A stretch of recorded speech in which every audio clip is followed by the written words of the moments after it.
Bonjour, voici le tirage quotidien sur le jeudi 12 janvier. Demain, le soleil en Capricorne sera trigone à la lune en Vierge, permettant une nouvelle clarté dans ce que nous ressentons. Alors, ça soutient pleinement la pleine conscience, c'est toujours bénéfique, un trigone soleil-lune, c'est toujours bénéfique puisque c'est un transit qui nous encourage à exprimer profondément ce que nous sommes, et ça tombe d'autant mieux que demain nous serons pleins d'énergie. Et oui, Mars rétrograde depuis fin octobre, mais demain c'est enfin terminé. Donc nous allons pouvoir agir sans avoir le sentiment d'être entravé. Quoique, c'est vrai qu'il va falloir patienter encore 6 jours pour que Mercure nous lâche vraiment la bride. Mais demain, notre motivation va ressurgir. Ou en tout cas, elle est sûrement en train d'augmenter. Et certains d'entre vous vont sûrement s'étonner eux-mêmes de la quantité de travail que vous allez abattre dans les jours à venir. Parce que Mars rétrograde vous a sans doute amené à vous retirer d'une manière ou d'une autre, et puis les fêtes ont aidé au phénomène. Et dans les jours à venir, ça pourrait se traduire, le fait que Mars redevient direct, par une poussée d'ambition, une poussée d'énergie. Alors, Mars est remonté jusqu'au premier degré du Gémeaux, donc il va rester encore en Gémeaux jusqu'au 25 mars. Donc nous allons avoir à nouveau Mars en Gémeaux tout le long du signe. Ça va être intéressant pour certains transits, on en parlera le moment venu. Mais finalement, Mars va vous laisser le temps de faire ce que vous dites. C'est de ça qu'il s'agit dans les rétrogradations de Mars. C'est revenir sur l'énergie qui vient de se passer et réfléchir à nouveau. Ici, normalement, nous sommes bien plus conscients de ce que nous voulons faire, parce que nous avons pris le temps d'y réfléchir. D'autant plus avec le transit final là, qui est venu de Mercure rétrograde se superposer juste à la toute fin. Très concrètement, on va dire que jusqu'au 25 mars, plus vous ferez ce que vous dites, et plus vous serez en accord avec ce Mars en Gémeaux. Quelles énergies Mars en Gémeaux? Oui, attendez-vous à des révélations cette semaine, à des nouveautés en fait, à des nouvelles informations, à des nouvelles opportunités, des indices, des choses qui vous montrent où vous pouvez agir, ce que vous devez changer, comment rectifier certaines choses. 10 sœurs de lumière, vous êtes une âme avancée qui a vécu de nombreuses incarnations, irradiant votre lumière par le biais de nombreux visages. Votre âme a beaucoup appris de vos vies passées, développant ses capacités et ses talents. Cette vie est le summum de toutes, en ce sens que vous réunissez les capacités de vos vies passées en une expression unifiée. Cela revient à rassembler les pouvoirs de 10 sœurs ou plus dans la vie présente. Préparez-vous à grandir et à briller, amis très chers. Prière aux 10 sœurs de lumière. Divine Kuan Yin, Om Namaha, j'appelle les 10 sœurs de lumière qui m'aiment inconditionnellement. J'appelle votre grâce, votre protection et votre assistance pour abandonner maintenant les schémas et les blessures du passé afin que la lumière de mon âme se manifeste davantage dans ma vie présente. Bénissez ce processus de votre compassion et de votre miséricorde et de votre grâce. Merci, vénérée sœur, Om Mani Padme Hum. Émotion, vous êtes submergé d'émotions inexprimées, dites ce que vous ressentez vraiment. Il est nécessaire de verbaliser ce qui est vrai pour vous. Guérison, une transformation positive se manifeste au niveau de votre âme. La réponse à votre question est oui. Alors avant de démarrer ce tirage, j'ai regardé, pour être bien sûr, et c'est vrai que la carte du libre arbitre qu'on a eue hier vous dit que la réponse est non. Et demain, la réponse à votre question est oui. Les émotions. Ah, nos émotions. Oui, peut-être que tout simplement, il va falloir dire les choses demain, et rien d'autre. Mais on est dans l'envie de passer à l'action. Alors demain, on a deux transits. Enfin, on a un transit très important, puisque Mars redevient enfin direct, en Gémeaux. Il était temps, il est revenu au début du signe, et donc on va se refaire le Gémeaux dans l'autre sens. Ce sera jamais qu'une révision de tout ce que nous avons déjà vu. Mais nous avons aussi quelque chose qui est toujours excellent, c'est un trigone entre le Soleil et la Lune. Capricorne Vierge, alors en plus dans les signes de terre, c'est un trigone qui est extrêmement constructif. C'est-à-dire que le Soleil On va dire le soleil et la lune sont là en fait. C'est un trigone soleil-lune vous permet, oui, de réellement avoir la maîtrise de vos émotions, de comprendre ce que vous ressentez, de trouver la clarté en vous. La guérison. Le moment où la réponse qui vibre, c'est oui. Et on a commencé par un non. Alors on commence par un non, 4 de coupe, ensuite on a le 3 de pentacle, le 8 de bâton, et au dos on avait le 6 de pentacle. Et ensuite on a eu le 4 de pentacle qui a perduré sur les 2 dernières positions. Très clairement, il y a des choses qui nous ont été refusées, maintenant on a envie d'aller les chercher. 4 de coupe, sans doute le 5 de pentacle, c'est des phases qu'on veut squeezer, on veut passer à autre chose. Et c'est en dessous que ça se trouve. Le jugement, c'est un nouveau départ, l'archange Jérémiel. La révélation, l'ermite. Et la confiance en soi, le fou. On a un axe qui s'active ici. La révélation. Il nous manque la roue. Mais bon, on a la force, ou la justice, sur l'ermite ici. Et on a le 9 de coupe. On a le pape. Donc la guérison, elle est là, parce que notre état d'esprit a changé. La révélation, l'ermite. Nous savons où nous voulons aller maintenant. Il y a des trucs, c'est non. Non.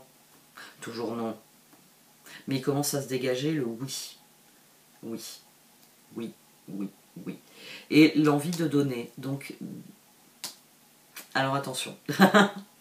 Au vu de ce qu'il y a ensuite, il y a un appel à se concentrer sur ses rêves. 7 de pentacle. Ici, vous êtes dans l'envie de proposer, de parler de ce nouveau départ. De parler de ce qui a guéri en vous, de ce qui a changé, de ce que vous avez appris, les sœurs de lumière. L'empereur est le 4 de pentacle. J'ai dit le 4 de pentacle, mais j'ai pas dit qu'il y avait l'empereur. C'est-à-dire que maintenant, il y a un focus qui se fait bien plus facilement sur 7 de pentacle, 7 de bâton, reine d'épée. Je l'ai dit, on part du 3 de pentacle, le 8 de bâton nous fait arriver dans un 6 de pentacle. Parce qu'il est temps de passer à la suite. Je suis déterminée maintenant de passer à la phase 7. Je veux passer à la phase 8, 9, 10. Je veux que ça marche, je veux que ça fonctionne. Ici, on a quelqu'un de plus en plus déterminé. Déterminé parce qu'il a trouvé les réponses en lui. C'est pour ça que l'ermite, ici, libère la force. Et la force, elle se libère comment? 5 de coupe, 8 de coupe. Je lâche prise sur mes regrets. C'est plus mes regrets qui me font prendre des décisions. C'est ce en quoi je crois. Et j'y crois parce que je crois en moi. C'est pour ça que maintenant je peux parler de ce que je désire. Je peux le souhaiter et je peux le dire. Transformation, étoile, as de pentacle. Demain, c'est peut-être le moment où on va vraiment avoir conscience que ça y est, la suite est enclenchée. Ça va être une conscience que oui, on va dans la bonne direction. On a le pape, le 9 de coupe et le chevalier d'épée. Il va y avoir une grande satisfaction personnelle à voir que l'on fait et qu'on réussit des choses. C'est 8 de coupe, 9 de coupe. C'est le 6 de pentacle qu'on avait, 7 de pentacle. Je capitalise. Je capitalise vraiment parce que j'y crois, en dépit de tout. Et comme j'y crois, ça vient. C'est plus non, c'est faites voir. Ça oui, ça je veux bien. On commence à choisir. C'est un changement radical dans l'attitude de cet empereur. Comme il a éliminé à grands coups de non tout ce qu'il ne voulait plus, il prend conscience. C'est une conscience bien plus aiguë. Là, ce qui est amusant, c'est que la force ici nous fait, sur l'ermite, nous fait le 20. Avec le 9 de coupe, elle nous fait le 20. Et la justice. Les choses sont à leur place. Même si on prenait une vibration de justice ici, l'ermite et le 9 de coupe. Les choses prennent leur place. 5 et 9, 14, 30, tempérance. C'est ce qui motive ce chevalier d'épée. C'est ce qui nous donne la force. Là, on a 16, la tour, et là, on a 19, le soleil. Notre force, dorénavant, nous pouvons la canaliser vers ce qu'il y a de meilleur. Bon, voyons les oracles un peu pour cette journée. Il y a une énergie folle, en fait, qui se libère, là, d'un coup. On sait, et on commence à le dire. C'est un peu tôt, hein, parce que je suis en train de penser, Mercure n'est toujours pas direct. Hein. Lui, il sera direct que le 18. Donc, on a encore 6 jours. Mais pourtant, il y a l'envie de voir les choses se concrétiser, de dire, de proposer des choses. Mais c'est pas proposer dans le sens de venez le faire avec moi. C'est plus un constat finalement. C'est pour ça qu'il y a cette énergie de guérison, ces sœurs de lumière. Avec tout ce que j'ai appris, j'ai des choses à vous dire. Il y a ces domaines-là de ma vie, je les ai éliminés parce que j'en veux plus. Donc les domaines qui m'intéressent, ce sont les domaines où vous pourrez me rencontrer. C'est les domaines où nous pourrons collaborer. C'est les domaines où je vais m'investir. Donc si vous voulez vous investir à mes côtés, la porte est ouverte.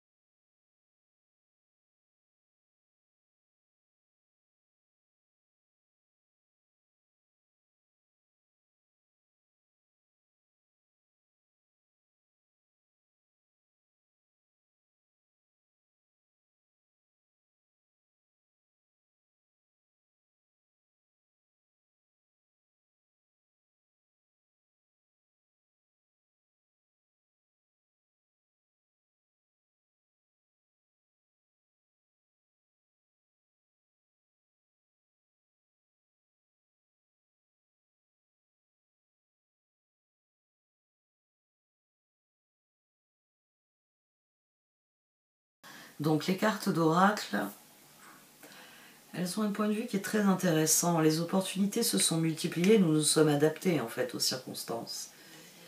Nous nous sommes adaptés aux circonstances et à présent, il va falloir faire une discrimination de nos choix. Cherchez bien la définition du terme discriminer. Le sens intrinsèque de ce mot, ça signifie comparer entre elles des choses et décider de ce qui est plus pertinent, de ce qui est plus valorisant d'une manière ou d'une autre. Ici, j'emploie à dessein ce terme parce que les occasions, elles existent, il y a un équilibre qui se rétablit, mais certaines options sont moins intéressantes que d'autres. Donc il va vraiment falloir preuve du discernement qu'il y a dans ce terme de discrimination. C'est le discernement qui est la clé de ce terme. Mon discernement me dit que certaines choses sont plus importantes que d'autres. Ma faculté, et quand je parle de discernement, c'est vraiment votre faculté de réfléchir et de donner du sens aux choses. Et automatiquement, quand on exerce son discernement, je peux faire une foule de choses. Mais je vais percevoir que dans la foule de choses que je fais, certaines sont plus pertinentes, certaines sont plus utiles, certaines sont plus cohérentes, plus nécessaires aussi. Et là, c'est le choix qu'il va falloir faire. L'équilibre est en train de se rétablir, très bien. Et où est-ce qu'il faut que cet équilibre, en tout premier lieu, se rétablisse? Qu'est-ce qui est primordial? C'est vraiment de ça qu'il est question. C'est pour ça qu'après avoir eu le mouvement d'ouverture du 6 de Pentacle, on a ensuite le mouvement de fermeture du 4 de Pentacle. Parce que il faut se concentrer sur nos choix et la qualité de nos choix. Certaines collaborations seraient super plaisantes, super agréables, mais ce serait une perte de temps. Bah oui, vous voulez partir, on prend mon bon vieil exemple, vous voulez partir au sud. Alors c'est bien d'apprendre, je sais pas moi, à faire du surf, ouais, sur la neige. Mais au sud, dites-vous bien que vous ferez du surf en mer. C'est bien beau d'apprendre à couper du bois. Oui, ça va vous servir aux deux endroits. Après tout, il faut faire des feux sur la plage le soir. Il n'y a pas que lors des longues soirées d'hiver, mais peut-être qu'il y a des choses plus utiles à apprendre. Vous voyez, ici, il faut commencer à faire des choix un peu plus alignés sur qu'est-ce qui va être nécessaire réellement pour moi. Qu'est-ce qui va réellement être important. qu'est-ce qui va réellement me servir à quelque chose, et qu'est-ce qui, dans ces opportunités, au final, je vais y perdre du temps. En étant bien conscient que la tribu va s'aligner sur ce que vous allez décider. Alors la tribu, c'est toujours pareil. Hein, c'est toutes les âmes sœurs. Donc celles qui doivent vous emmerder vont venir vous emmerder. Il y en a, c'est leur karma, voilà, c'est comme ça. Elles viendront pour vous emmerder. Mais celles qui doivent s'aligner avec vous et qui doivent collaborer avec vous, elles vont venir. Il va y avoir des rencontres là encore. Hein. Alors, les cartes repartent sur une dynamique de rencontre. Le destin nous apporte des modifications. Enfin, c'est peut-être pas des rencontres avec la clé ici qui déverrouille le cœur. Ça peut être tout simplement des changements de dynamique. C'est parce que j'aime bien travailler avec toi, je préfère me lancer dans ce projet-là, qui est peut-être moins intéressant, moins valorisant à un point de vue ou à un autre, mais qui pour moi fait plus de sens que d'aller m'emmerder à bosser avec quelqu'un que je supporte pas. Alors oui, je vais gagner mieux, mais lui, je peux pas l'encadrer, je peux pas l'encadrer. Ça commence à prédominer dans l'esprit, et quelle que soit la victoire que je puisse remporter sur ce terrain, qu'est-ce que je me suis emmerdé sur ce terrain. Vous voyez, ici, il y a des choix qui déverrouillent des dynamiques, qui déverrouillent des relations à venir, et qui nous permettent d'être vraiment nous-mêmes. C'est ça qui est en jeu. C'est s'adapter, mais à chaque fois que j'en ai l'occasion, exprimer ce que je suis intrinsèquement. Et c'est là que le pas sera franchi. C'est là que la guérison sera totale et que vous aurez l'énergie des 10 sœurs. C'est le moment où vous prendrez conscience qu'il faut se concentrer sur votre équilibre d'abord. Très bien. Maintenant que je suis moi équilibré, qu'est-ce qui est appelé à changer autour de moi? Qu'est-ce qui est appelé à évoluer, à progresser? Avec toute cette belle énergie que j'ai rassemblée, comment je fais progresser concrètement les choses? Qu'est-ce qui m'emmène vers ce que je suis vraiment, vers ce que je rêve vraiment, et qu'est-ce qui pourrait m'en détourner? Et là, il peut y avoir vraiment des constats. C'est-à-dire, telle personne, on s'amuse tellement ensemble qu'on ne bosse pas assez. Ah bah oui, la dynamique est bonne. On a passé la journée à rigoler, à s'envoyer des mèmes. Résultat, je suis toujours au même point de mon truc. Et je doute que l'autre qui est en train de se gondoler sur le truc que je lui ai envoyé il y a 5 minutes est plus avancé que moi. Il y a ça aussi. Parfois, c'est comprendre que la dynamique de jeu dans une relation, elle est faite pour le jeu et les loisirs. Que vous ne pouvez pas bosser avec cette personne. Et puis parfois, vous êtes dans une dynamique de loisirs avec une personne, mais cette personne a la rigueur qui vous fait dire « je bosserai bien avec toi ». Ouais, non, on rigole bien ensemble, mais c'est vrai, j'aimerais bien qu'on fasse un truc plus concret. Ça te dirait, là, j'ai un nouveau projet, ça te dirait de...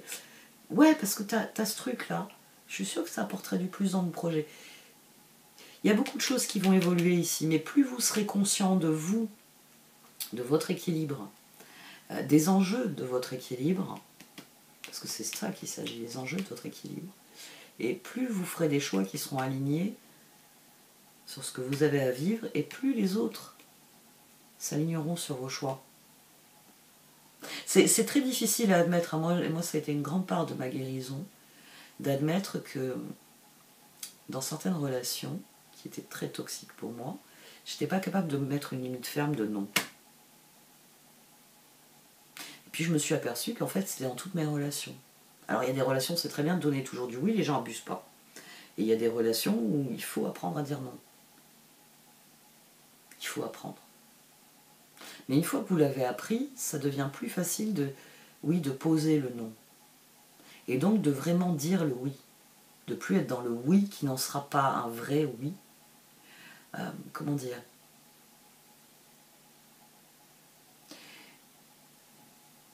Il ne faut pas se perdre dans nos énergies. C'est cette dynamique que je retrouve ici. Cette idée que à trop vouloir en faire, on peut se perdre en chemin. Et que ça peut être parfois parce qu'on n'arrive pas à dire non à certaines offres. On n'arrive pas à dire non, non, j'ai dit que ça ne m'intéressait pas, je suis occupée là, j'en ai parlé. Si ça t'intéresse, viens travailler sur mon projet, mais ce que tu me proposes, non. Il faut arriver à faire ça, et parfois c'est extrêmement difficile de dire à un moment donné à quelqu'un, c'est très joli ce que tu me proposes, mais c'est pas ce que je cherche. Et c'est cette énergie qu'il y a demain. De savoir s'aligner avec ça. De savoir dire à un moment, c'est très joli ce que tu me proposes, mais c'est pas ce que je cherche. Demain, la guérison, ce sera les moments où vous serez capable de formuler ça. De dire oui, c'est très beau, c'est très joli, mais c'est pas ce que je cherche. Et normalement, ce que vous cherchez, vous l'avez à l'esprit. Et c'est ça que vous allez mettre en œuvre. Et c'est là que ça devient intéressant. Parce que vous avez un sens du but. Ah, je vais vous emmerder avec le sens du but. Tant que Jupiter sera en Bélier, je vais vous emmerder avec ça. Bah oui, hein. C'est ce qui nous apporte. C'est ça qui mène les révolutions, le but, le sens. Et Jupiter en Bélier, c'est une révolution. C'est un chevalier d'épée. J'ai besoin d'un but. Une fois que je l'ai trouvé, je me fonce sur ce but. Et c'est en faisant cela que, quand Jupiter rentrera en Taureau, vous pourrez vraiment édifier des fondations solides sur ce que vous aurez démarré. Parce que vous serez aligné avec un truc qui sera tellement fort en vous que les prochaines étapes seront évidentes. Et puis si vraiment il y a des questions, elles se poseront quand Jupiter sera en Gémeaux. Mais ça, ce sera pour l'année prochaine. On peut déjà commencer à parler de l'année prochaine. Bon, j'arrête là. Merci de m'avoir écouté. Vous pouvez liker, commenter ou partager cette vidéo. Au revoir.